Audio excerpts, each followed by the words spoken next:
Welcome to the ProActive Way podcast.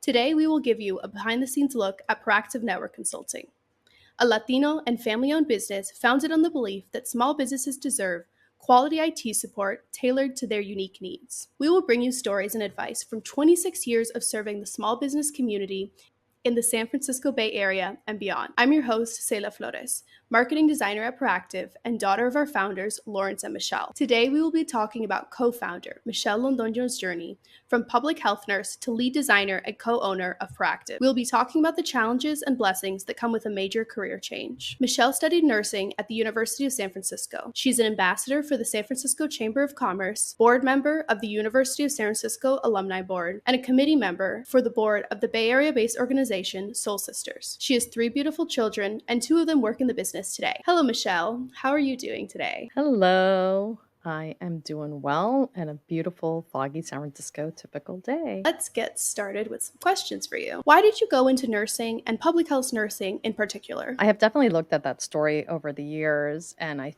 seem to reflect differently on it. But I do know my curiosity was one of the biggest, and that has not changed in who I am. I'm still a very curious person, curious about the human physical body, but as well as the human, who they are as a person. That met both science factors, obviously the psychology side, as well as the anatomical side. And that curiosity just kept me going through nursing school as well as public health nurse, which is community nursing, learning about your community, being in touch with your community and making those connections. And that continues with that curiosity, obviously, and continues to this day. What spoke to you specifically about public health nursing and going into the community and actually becoming part of it as opposed to working in a hospital as a more traditional nursing job? It's definitely, I realized who I am. I'm a person who believes in wellness, not treating disease. I don't believe humans are made of diseases. I believe humans need to be in wellness. And what does that take? That takes one, being connected to your own community. That can be your immediate family, your school, your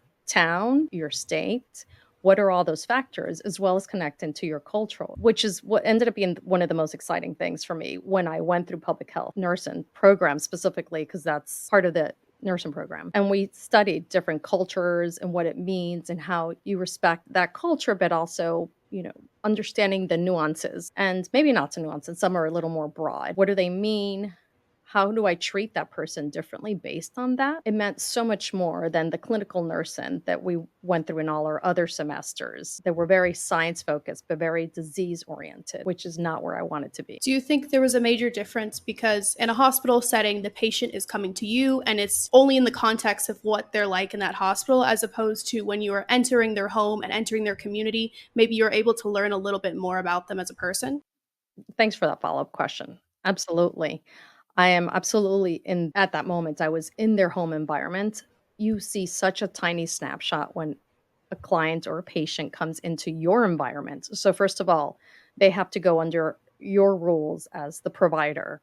What are the rules in the clinic setting or in the hospital setting versus when I'm entering their environment? I'm being respectful of their environment and what are the rules in their home. They're in control. They get to set them. I get to listen to what they need and not tell them how things are supposed to run in my world. It's a completely different dynamic. Now, for our next question, what do you think was the most gratifying part of working in public health nursing? I absolutely loved building relationships. Public health nursing, the best opportunity and the most rewarding opportunity is that we get to build long-term relationships. Absolutely the contrary to a hospital setting. You get to follow patients for 1, 2, or 3, maybe even 5 years. And it's not just the patient or the client, it's their whole family. That to me was amazing. I got to meet or understand the family environment and understand those dynamics and how they influence decisions that client made, either beyond their control or with their control, and how I can help support that, understanding what those family dynamics were and not telling them, for example, you need to eat a salad every day. First of all, what does that mean? If I'm going to give advice, I need to understand what they had access to, who was the main cook in that house, what did they understand, what did they bring back from their culture that influenced those decisions they made, and nutrition. I needed to take all those into account. And I only got to take those into account, well, obviously doing my interview with the family, but also actually seeing them and seeing the other family roles in play. So now you currently work at ProActive Network Consulting, working with other small businesses.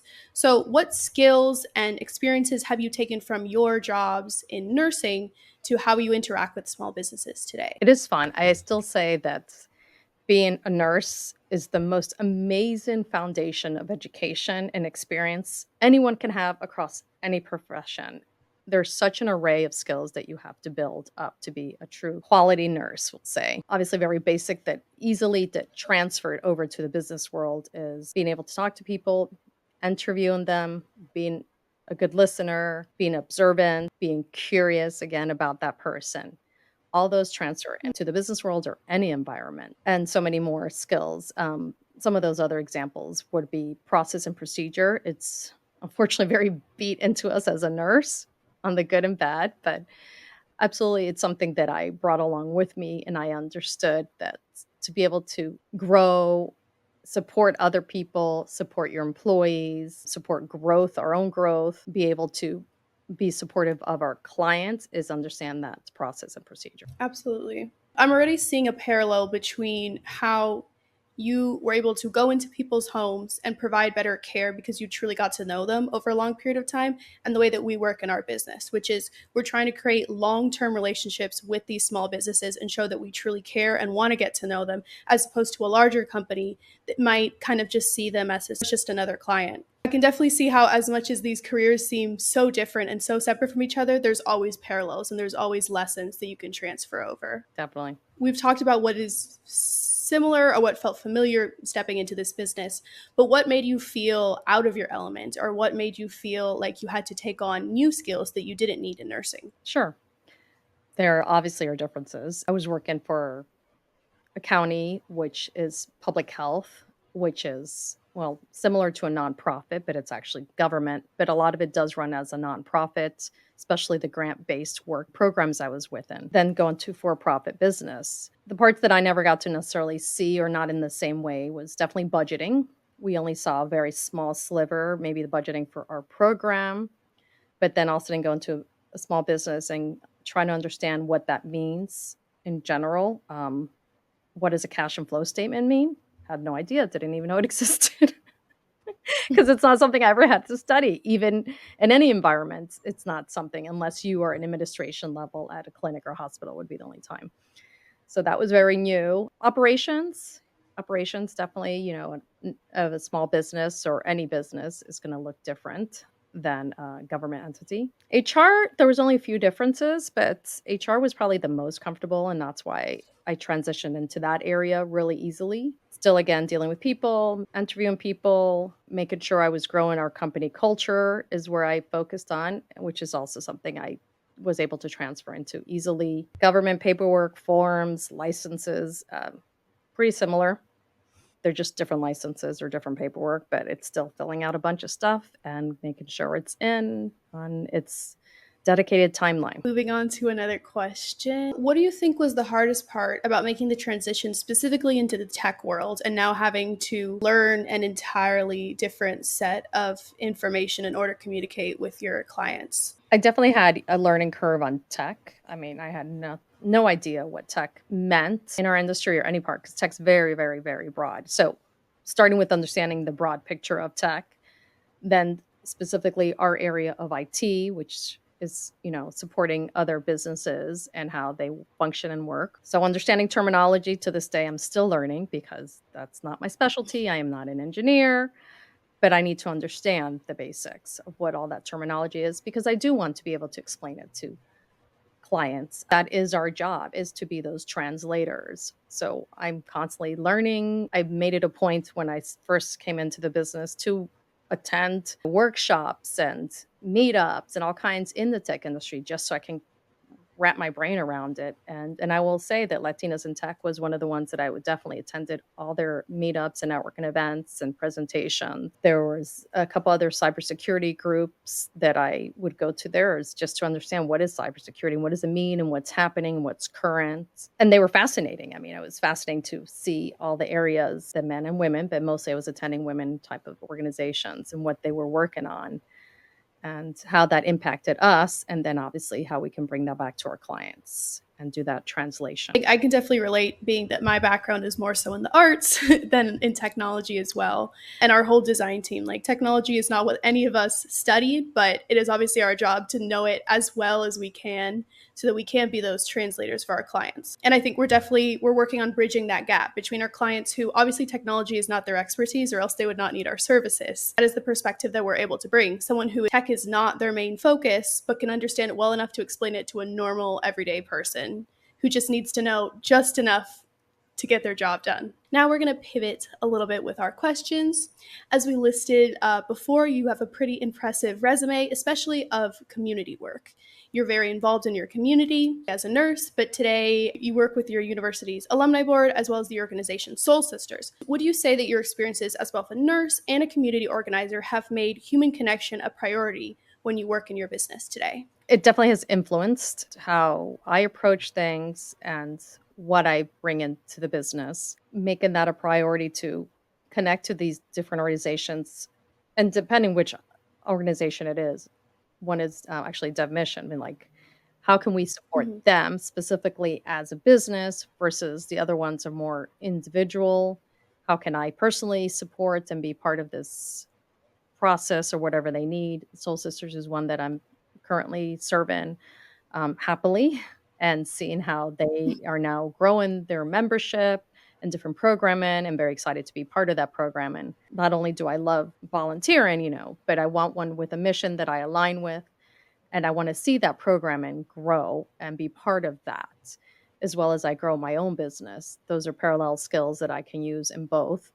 In fact, the other day I was very excited, be nerding out. One of my major skills is UX, and then as we're developing this program and within Soul Sisters, I was just identifying different areas of UX and our customer experience, which is going to be the ideal client of a woman who is maybe marginalized and needs more services. I want that customer experience to also be amazing.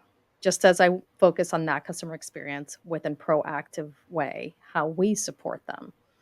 So understanding what all those barriers can be, because you can't have a good experience if somebody doesn't bring down those barriers and actually lifts you up. So there truly is equity when you receive those services. So I got nerded out and I'm like, yes, yes, this is I'm excited that this is where I ended up finding my niche within Soul Sisters right now, is like, how do I identify these little barriers and how do I remove them if I can, or if not, provide some support for the clients so they can jump over the barrier, because sometimes that's what you have to do. You have to figure out how to jump over it. For sure. Today, you're using skills that you use in your business and transferring them into your community work, and then vice versa, using the skills you learn in your community work and applying them to how you treat and interact with our customers. Absolutely. Having a background in healthcare and science, how does that change how you define success in the business today? Do you think that your parameters for success might be different than your co-founder who has a background in business and finance, and so maybe sees things with more emphasis on numbers or Okay. statistics? So that's kind of the parallel that we're working with. Well, I'll start that. The parallel is definitely understanding. And again, we use different terminology, but sometimes it is, we are coming from the same place. As a nurse, Mhm. specifically, we would talk about outcome. We would do nursing plans, care plans. That's what they were called. So you write out your whole care plan, but what is the outcome you are truly looking for in that person or that family, that unfortunately disease, or nursing skills you're applying to the situation. But either way, it's outcome. So in the business, and my partner loves to call them results, and they are results. So what are the results you're expecting? This is when we do come at it from different ends, but we are wanting the same thing, just different terminology. Yes, I am more in tune and as well as more just comfortable, obviously, with the human aspect. And, when you talk about subjective or objective matter is one, or numbers or a words person, or qualitative versus quantitative, that, I mean, I can also use that for my, nursing world, which is you have to understand research and how to apply it. But both are just as valuable, quantitative and qualitative. And it's great that we do have that different perspective and we can analyze both and see where your results get you, because not everything's about quantitative. You can't measure people in numbers, but you can measure them in their experience and their emotions and in their feedback. So this is our rapid fire question. Just trying to answer as quickly as possible. What comes to mind immediately? Okay, we'll try. What is the greatest lesson that you learned as a nurse that you use every day? Not necessarily in the business, just in everyday life or in the business. Whatever comes to mind first. Ask questions, never assume. Wonderful. Quick answer. Okay, and then just to wrap it up, how do you feel about today's discussion? Did you learn anything new? I did. What do you think? You did help me with some reflecting, and that I'm going to bring back on some partner discussions at another time. Thank you. All right. Well, thank you everyone for joining us today. We hope you had a lovely time learning a little bit about our family business story. And if you or someone you know is searching for small business tailored IT support, you can contact us at proactiveway.com or the link in the description. Now, don't forget to subscribe for more tech and small business content, and we'll see you in the next episode, where I will be interviewing my sister and giving you a peek behind the curtain as two kids who grew up in the business. So that's all. Goodbye. Bye.